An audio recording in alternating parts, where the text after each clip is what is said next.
Carbonates जो होते हैं वो जमा हो जाते हैं नीचे, है ना। तो ये आपका सॉइल प्रोफाइल के विषय में हमने बताया मोटा मोटा।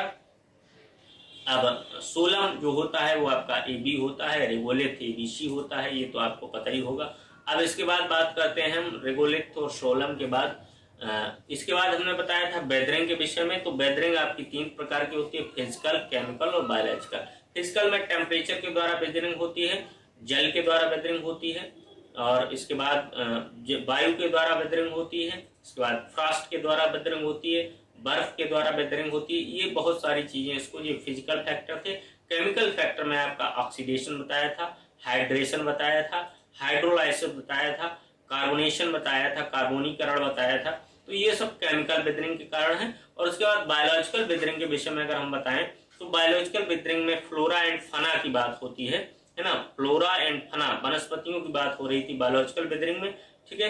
तो छोटे छोटे जैसे जो वनस्पतियां होती हैं उनके जड़ों से चट्टाने टूट जाती हैं, कुछ शैवाल हैं, माइक्रो ऑर्गेनिज्म हैं बहुत सारे, है ना, और एजोला एजोला वगैरह रहते हैं। तो ये सब बेदरिंग में जो है सहायक होते हैं। इसके बाद हमने जेनेटिक क्लासिफिकेशन बताया था सॉइल का। तो जेनेटिक क्लासिफिकेशन में हमने थर्मोजेनिक सॉइल बताई थी, है ना, फाइटोजेनिक सॉइल बताई थी, हाइड्रोजेनिक सॉइल बताई थी आपको, और कैल्सीमार्फिक सॉइल। इन सभी मृदाओं के विषय में आज हमने आपको जो है जानकारी दी, ठीक है।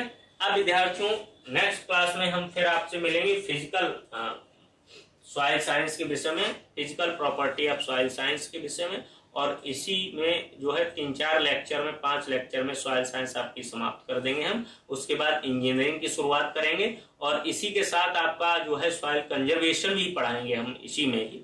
और उसके बाद एक बार हम आपका पूरा सिलेबस रिवाइज कराएंगे, करंट डाटा देंगे, और साथ साथ में हार्टिकल्चर का भी एक बार रिवीजन कराया जाएगा, ठीक है। अब हम जो है 1.5 घंटे की हो सकता है क्लास लिया करें, क्योंकि थोड़ा ज़्यादा से ज़्यादा आप जो है पढ़ाना है, क्योंकि पेपर आपका जो है आने वाला है, ठीक है। अब इसके बाद आप बायो की क्लास करेंगे।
तो भाई गुड इवनिंग सभी विद्यार्थियों का आप सभी का स्वागत है। बच्चों, आपको पता ही कि एग्जाम की डेट आप तक आ चुकी है और आपको पता भी चल गया होगा कि 6 और 7 अगस्त को आपका पेपर है। ठीक है, तो बच्चों में कुछ एक्साइटेशन, कुछ उत्साह जरूर जगा होगा। ठीक है, पेपर आ चुका है। अभी बहुत सारे ऐसे बच्चे जो अभी इंतजार कर रहे हैं, जो बहुत सारे अलग अलग कोचिंग में पढ़ा करते थे, उनको भी इंतजार ये है कि अभी दूसरी वाली कोचिंग खुलेगी तो वहाँ जाके पढ़ेंगे जहाँ उन्होंने पैसे जमा किया। भैया अब केवल मात्र एक ही विकल्प है, तिवारी एग्रीकल्चर एकेडमी, और कोई विकल्प नहीं है। ठीक है, और कल आपकी लाइव क्लास होगी यूट्यूब पर। कल पेपर जो 200 क्वेश्चन का वो आपका यूट्यूब पर डिस्कस किया जाएगा। ठीक है, तो बिल्कुल तैयारी बना लीजिए, कमर कस लीजिए, दिमाग को बिल्कुल मेंटेन कर लीजिए, फिजिकली फिट हो जाइए, जो पढ़ाया गया उसको बार बार रिवाइज करिए। ठीक है, तो चीज़ों को बिल्कुल जबरदस्त तरीके से तैयारी रहिए, क्योंकि अब बायोलॉजी देखो हम भी ऑलमोस्ट कंप्लीट कर चुके हैं। छोटे छोटे ये प्लांट फिजियोलॉजी आपकी है, पादपों जो कार्य की है, बिल्कुल 10 दिन में खत्म हो जाएगा। आज 3 तारीख है, तो मान के चलिए 12 तारीख तक खत्म हो जाएगा, 12 जुलाई तक। तो उसके बाद जो और छोटे छोटे टॉप जो क्वेश्चन बन सकते हैं, मोस्ट एक्सपेक्टेड क्वेश्चन कंबाइंड वाले, हर चैप्टर कंबाइंड, फिर इसके बाद कंबाइंड वाला कराएंगे हम। मतलब किसी प्रकार से कोई क्वेश्चन बचना नहीं चाहिए, कहने का मतलब मेरा ये है ओवरऑल। ठीक है, अगर आप जुड़े हैं तिवारी एग्रीकल्चर एकेडमी के साथ, भरोसा आपने किया है, तो उसका फायदा आपको जरूर मिलेगा, जरूर मिलेगा, पक्का है। बस केवल आप अपने काम को जिस तरीके से हम लोग आप तक चीज़ों को पहुंचा रहे हैं, उसको आप एनालाइज करके अच्छे तरीके से पढ़ते रहिए। ठीक है भाई, तो चलिए आज स्टार्ट करते हैं आज का टॉपिक, आज का लेक्चर। पहला क्वेश्चन आपके साथ, आपके हवाले, देखते हैं जरा भाई क्या क्वेश्चन है। चलो भाई जल्दी सारे बच्चे बिल्कुल आंसर बताएंगे फटाफट। देखा बच्चों, जो शुगर केन होता है, शुगर केन को भैया हम क्या बोलेंगे, गन्ना। गन्ना में पाया जाता है, यानी पूछा गया कोशिकाओं के बारे में, गार्ड सेल के बारे में, जो गार्ड सेल होती है, जो रक्षक कोशिका होती है। शुगर केन भैया कैसा है, मोनोकॉट। कैसा होता है, मोनोकॉट, एक बीजपत्री। आपको पता है शुगर केन कैसा होता है बच्चों, एक बीजपत्री होता है, एक बीजपत्री पौधा होता है, मतलब मोनोकॉट प्लांट होता है, मोनोकॉट। और बच्चों आपको पता है मोनोकॉट प्लांट में जो गार्ड सेल होती है, जबरदस्त सेल, जबरदस्त क्वेश्चन है ये। गार्ड सेल जो रक्षक कोशिका होती है वो किस आकार की होती है बच्चों, वो डमरू के आकार की होती है, डंबल के आकार की। डंबल के आकार की मतलब आपने देखा होगा डंबल जो लोग जिम करते हैं ऐसे करके, ऐसे डंबल होता है, इसी डंबल के आकार की संरचना होती भैया, इसी डंबल के जैसा, डमरू के आकार की। मतलब यहां पे लिखते हैं हम डंबल, डंबल की जैसी संरचना पाई जाती है शुगर केन या एक बीज पत्री पौधे में। यहां पे शुगर केन दे दिया है, अगली बार हो सकता है घास दे दे, ग्रास दे दे, यही तो देगा भाई। शुगर केन या केवल घास कर देगा, आंसर बदल गया, क्वेश्चन बदल गया, आंसर तो वही रहा ना। ठीक है, तो चाहे शुगर केन बोले चाहे घास बोले, उसमें जो गार्ड सेल होती है, जो रक्षक कोशिका होती है, उसका आकार इसी डमरू के आकार का होता है, डंबल के आकार का। और अगर 2 बीज पत्री पूछ दे डाइकॉट में, तो बच्चों बीन से, बीन्स के आकार की संरचना होती है, बीन शेप की होती है। ये भी आपके लिए इंपॉर्टेंट है कि 2 बीज पत्री में बीन्स के आकार की गार्ड सेल पाई जाती है, एक बीज पत्री में डमरू के आकार की या डंबलाकार की रक्षक कोशिकाएं पाई जाती हैं। जबरदस्त सवाल है आपके लिए। चलो भाई यहां पे आप पहला आंसर, पहला क्वेश्चन, जबरदस्त सवाल है।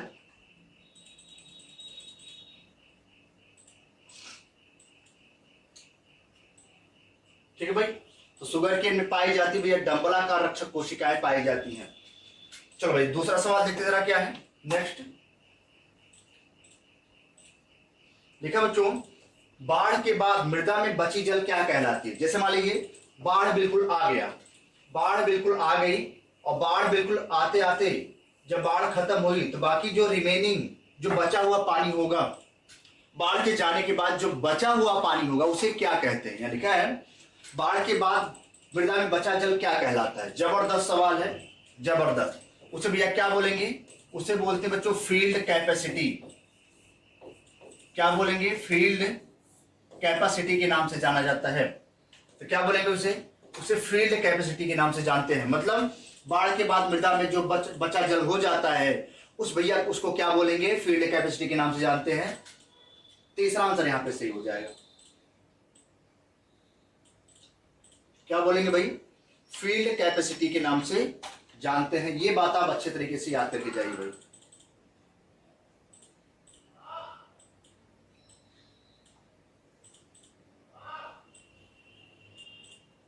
ठीक है भाई, तो आंसर नोट कर ले सारे बच्चे बिल्कुल अच्छे तरीके से। फील्ड कैपेसिटी के नाम से जाना जाता है। ठीक है भाई, चलिए अगला सवाल देखते हैं जरा क्या है। देखिए बच्चों, पौधों की स्वस्थ तथा अच्छी उत्तम वृद्धि के लिए मृदा कौन सी होती है?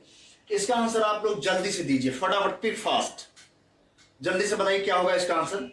देखा, पौधों की स्वस्थ तथा अच्छी उत्तम वृद्धि के लिए कौन सी मिट्टी पाई जाती है, कौन सी मिट्टी होती है? सैंडी सॉइल बिल्कुल गलत है, क्ले सॉइल बिल्कुल गलत है, लोमी सॉइल भैया सबसे अच्छी मिट्टी मानी जाती है किसी पौधे की ग्रोथ या वृद्धि के लिए। तो जो लोमी सॉइल होती है सबसे बेस्ट सॉइल, सबसे अच्छी मृदा मानी जाती है। इसमें किसी भी पौधे की वृद्धि या ग्रोथ हो सकती है अच्छे तरीके से। तो तीसरा आंसर यहाँ पे, दूसरा आंसर यहाँ पे हो जाएगा लोम। क्या होगा भाई? लोमी सॉइल के नाम से जाना जाता है।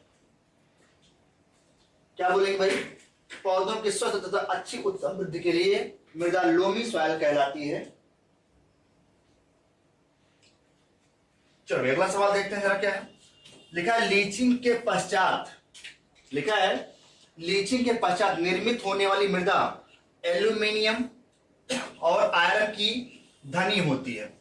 लिखा है लीचिंग के पश्चात निर्मित होने वाली मृदा एल्यूमिनियम और आयरन की धनी होती है, वह मिट्टी क्या कहलाती है? जबरदस्त सवाल है भाई, जल्दी से बताएं, वह मिट्टी क्या कहलाएगी? लिखा है लीचिंग के पश्चात निर्मित होने वाली मृदा जिस मिट्टी में एल्यूमिनियम और आयरन सबसे ज्यादा मात्रा में पाया जाता है, भैया उसको क्या कहा जाएगा? उसे लैटेराइट सॉइल के नाम से जाना जाता है। क्या बोलेंगे? लैटेराइट सॉइल, लैटेराइट सॉइल के नाम से जाना जाता है भाई, लैटेराइट सॉइल। यहां पे आपका आंसर भाई क्या हो जाएगा? तीसरा वाला आंसर आपका सही हो जाएगा, थर्ड वाला आंसर आपका सही हो जाएगा। लैटेराइट सॉइल में एल्यूमिनियम और आयरन की मात्रा बहुत ज्यादा मात्रा में पाई जाती है। तो लीचिंग के पश्चात निर्मित होने वाली मृदा एल्यूमिनियम और आयरन की मात्रा सबसे ज्यादा होती है। ठीक है भाई, चलो अगला सवाल है। देखा, कोशिका के द्वारा आयंस के सक्रिय परिवहन में आवश्यकता होती है।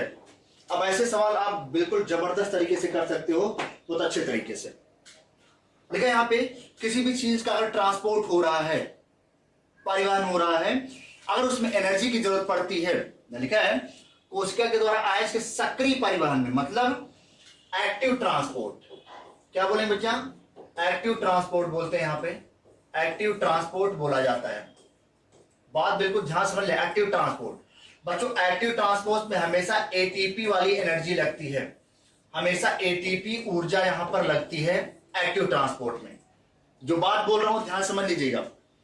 निष्क्रिय परिवहन में, पैसिव ट्रांसपोर्ट में ऊर्जा नहीं लगती है। एक्टिव ट्रांसपोर्ट में एनर्जी एटीपी के फॉर्म में लगती है, पैसिव परिवहन में एटीपी एनर्जी नहीं लगती है, फैसिलिटेटेड डिफ्यूजन में एटीपी एनर्जी नहीं लगती है।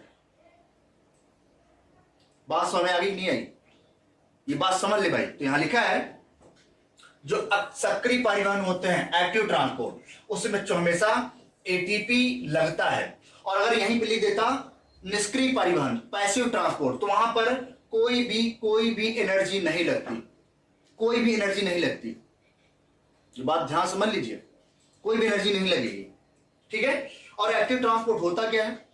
हमेशा एक्टिव ट्रांसपोर्ट वो होता है, जैसे मान लीजिए ये नदी है, ये नदी का पानी इधर जा रहा है, नदी का पानी इधर जा रहा है, नदी का पानी इधर जा रहा है और इधर ही जा रहा है, और इधर से कोई आदमी तैरता हुआ इधर आ रहा है।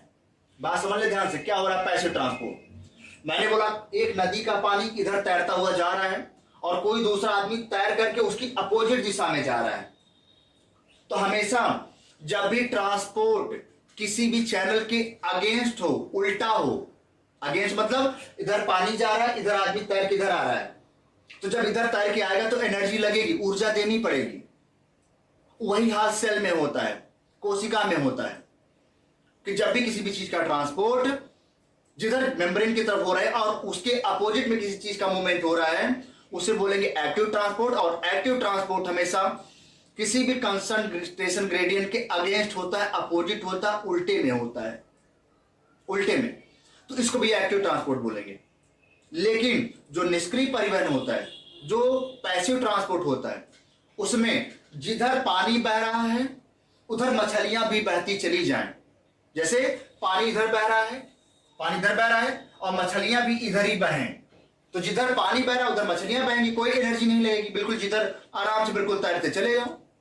जिन बच्चों ने नदी में नहाया होगा, तालाब में नहाया होगा, नहर में नहाया होगा, उनको पता होगा कि जिधर पानी बह रहा है अगर आप उधर तैरते चले जाते हो तो आपको एनर्जी लगानी नहीं पड़ती, केवल आप धीरे धीरे ऐसे करते रहो, तैरते चले जाएंगे आप। लेकिन अगर आपको उसी पानी जिधर बह रहा है, नहर का पानी, उसके अपोजिट डायरेक्शन में अगर आपको आना तो आपको ताकत लगानी पड़ेगी, ऊर्जा लगानी पड़ेगी, एनर्जी लगानी पड़ेगी। तो जब आपको ताकत लगानी पड़ेगी तो एक्टिव हो गया, जब आपको ताकत नहीं लगानी पड़ेगी तो निष्क्रिय या पैसिव हो गया। जहां समझ लीजिए भाई, तो इसका आंसर आपका दूसरा हो जाएगा, सेकंड ऑप्शन करेक्ट हो जाएगा, सक्रिय परिवहन। चलो भाई अगला सवाल देखते हैं जरा क्या है। नेक्स्ट देखिए बच्चों, अच्छी मृदा होती है, बढ़िया माटी कौन होती है, अच्छी मिट्टी कौन होती है, बताओ भाई,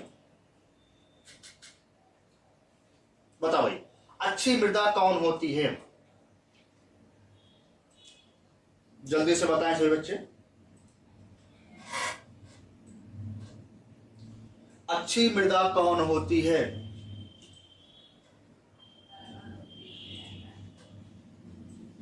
अच्छी मृदा कौन होती है।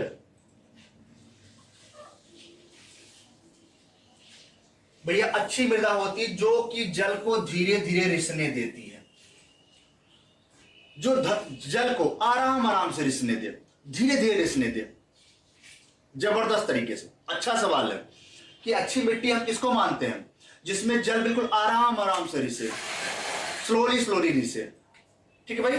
तो जिसमें मिट्टी स्लोली स्लोली रिसेगा तो भैया उसे क्या बोलेंगे, अच्छी मिट्टी मानी जाती है, बढ़िया माटी मानी जाती है।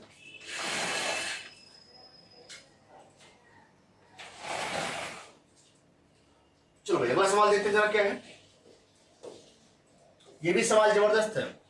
वात रंध्र और जल रंध्र, वात रंध्र को भैया क्या बोलेंगे, लेंटिसेल, क्या बोलेंगे, लेंटिसेल, याद कर लें। और जल रंध्र को भैया क्या बोलेंगे, हाइडेक्थोर्स, हाइडेक्थोर्स बोला जाता है, क्या बोलेंगे, हाइडेक्थोर्स। बात समझ ले भैया, जबरदस्त लिखा। वात रंध्र और जल रंध्र, वात रंध्र और जल रंध्र दोनों लघु छिद्र हैं, छोटे छेद होते हैं, परंतु लिखा इनके निम्न सामान्य लक्षण क्या है। भाई दोनों तो पोर होते हैं, लेंटिसेल जो होता है वात रंध्र वो तने में पाया जाता है, जो जल रंध्र होता है वो पत्तियों में पाया जाता है। छेद तो दोनों में होते हैं, बस दोनों के सबसे सामान्य लक्षण क्या है समझ लीजिए भाई। बहुत अच्छे सवाल है ये।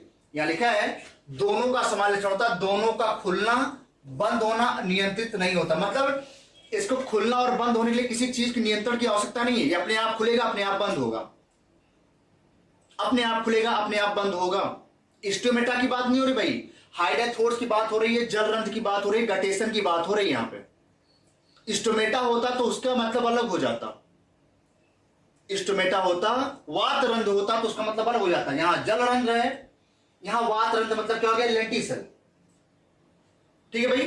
तो उसका मतलब अलग हो गया। यहां लिखा है वात रंध्र, वात रंध्र भैया क्या बोलेंगे, अच्छा वात रंध्र बोलेंगे, स्टोमेटा बोलेंगे क्या, हाँ स्टोमेटा बोलेंगे, ये तो बोलेंगे। यहां पे देख ले भाई, लेंटिसेल नहीं होगा, यहां पे क्या होगा भैया, वात रंध्र हो जाएगा। तो देख ले यहां पे,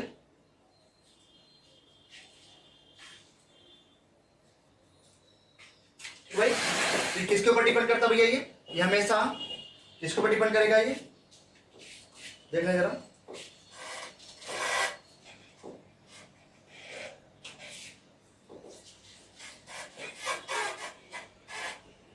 ठीक है भाई,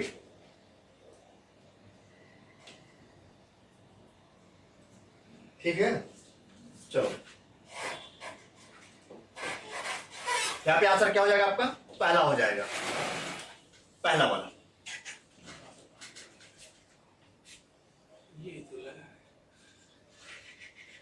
चलो अगला सवाल देखते हैं। लिखा है जल अणुओं के लिए कोशिका भित्ति के आकर्षण बल को क्या कहते हैं? लिखा है जल अणुओं के लिए कोशिका भित्ति के आकर्षण बल को क्या कहते हैं। अब अगर यहां पे देखेंगे दो टाइप के फोर्स होते हैं, एक होता है कोहेशन फोर्स और एक होता है एडेशन फोर्स। अगर आपने देखा होगा, एक होता है ससंजन बल और एक होता है आसंजन बल, ठीक है। तो जब दो अणुओं के मध्य लगने वाला, जो दो समान अणुओं के मध्य, जब दो समान अणुओं के मध्य कोई फोर्स लगता है, अट्रैक्शन होता है, फोर्स ऑफ अट्रैक्शन होता है, वही उसे क्या बोलेंगे? उसे बोलते हैं ससंजन बल। और जब दो डिफरेंट, अब यहां पे देखो जरा क्या लिखा है, पहला तो लिखा है यहां पे जल के अणु, वाटर के मॉलिक्यूल्स, और दूसरा आप यहां पे देखिए लिखा है कोशिका भित्ति, इसके अंदर भी कोई ना कोई मॉलिक्यूल्स होंगे। तो दो अलग हो गए, दो डिफरेंट हो गए। यहां लिखा है जल अणुओं के लिए कोशिका भित्ति के आकर्षण बल को क्या कहते हैं। तो अगर आप देखेंगे ऑप्शन में, भैया जीवद्रव्य कुंचन तो कभी नहीं हुआ क्योंकि यह प्लाज्मोलिसिस होता है, बिल्कुल गलत है। अगर हम ऑस्मोटिक प्रेशर बोलेंगे तो बिल्कुल गलत है। दिक्कत केवल दो में है, आसंजी बल या आसंजन बल, दूसरा क्या लिखा है ससंजन बल। तो आप यहां पे समझ सकते हैं दो अलग है, ये अलग है, ये क्या भी है, बिल्कुल अलग है। अगर आप देखेंगे जब दोनों के अंदर अट्रैक्शन होगा, भैया उसे क्या बोल देंगे? आसंजी बल के नाम से जाना जाता है। पहला आंसर बिल्कुल सही हो जाएगा, करेक्ट हो जाएगा। ठीक है भाई, बिल्कुल आसान सा सवाल है। ऐसे क्वेश्चन आपके एग्जाम में आएंगे, चीजें आप आसान तरीके से कर सकते हो। अगर यहां पे लिख देगा in between two water molecules the attraction of the force is known है, मतलब बोल सकता है, ऐसा बना सकता है क्वेश्चन। अगर आसंजी दिया है तो ससंजन भी पूछा जा सकता है आपके एग्जाम में। तो आप इसको देख लीजिए, इसका आंसर आपका पहला हो गया, नोट कर लें, फिर आगे चलते हैं।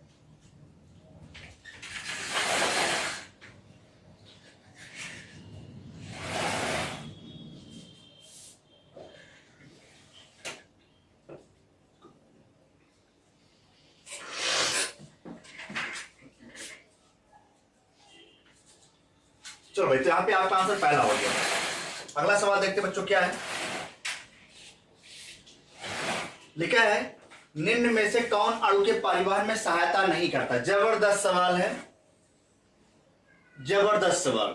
यहां लिखा है कौन सा ऐसा अणु के परिवहन में सहायता नहीं करता है। In which of the following molecule can not be transported help in transported.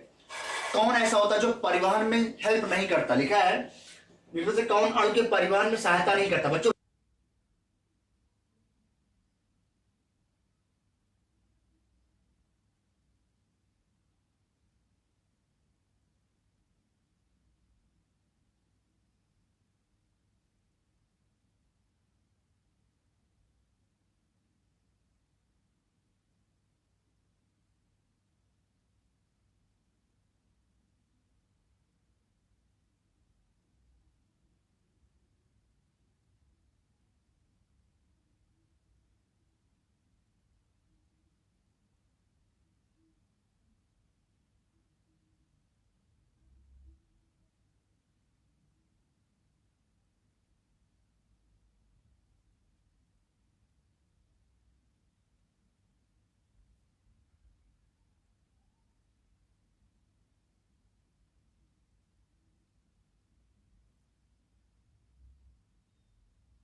सिरे का क्षेत्रफल, सिरा मतलब शीर्ष, और शीर्ष बच्चों कैसा होता है, वृत्त, तो इसका मतलब क्या, वृत्त का क्षेत्रफल।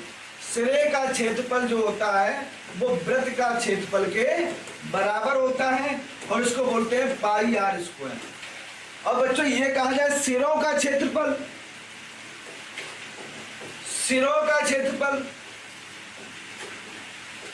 बेटा सिरों का क्षेत्रफल, सिरों का क्षेत्रफल का मतलब ये होता है एक सिरा ये, एक सिरा ये, इसका पाई आर स्क्वायर, इसका पाई आर स्क्वायर, और दोनों को ऐड करो कितना आएगा बच्चा, 2 pi R square.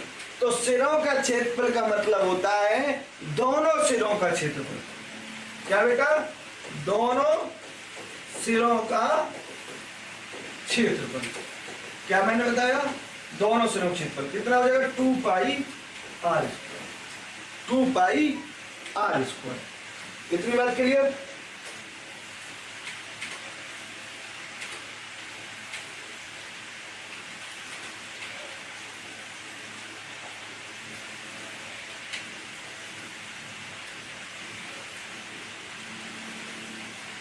Ayush Kumar कह रहे हैं एपीजीपी दोबारा पढ़ा दीजिए।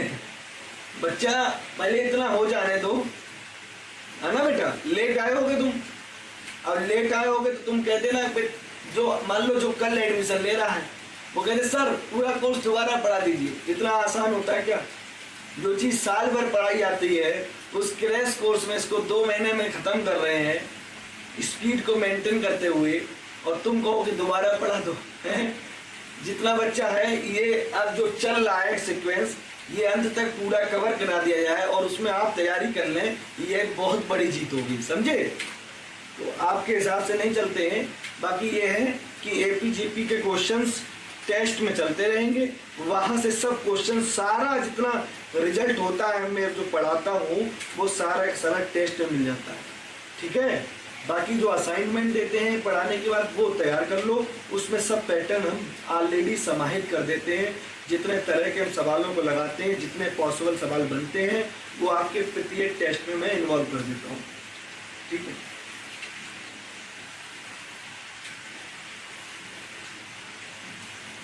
चलिए अच्छा रिवाइज करा दीजिए बेटा, ये आगे नहीं पढ़ोगे, बेलन शंख गोला है ना, ये नहीं पढ़ोगे, ये भी तो पढ़ना है।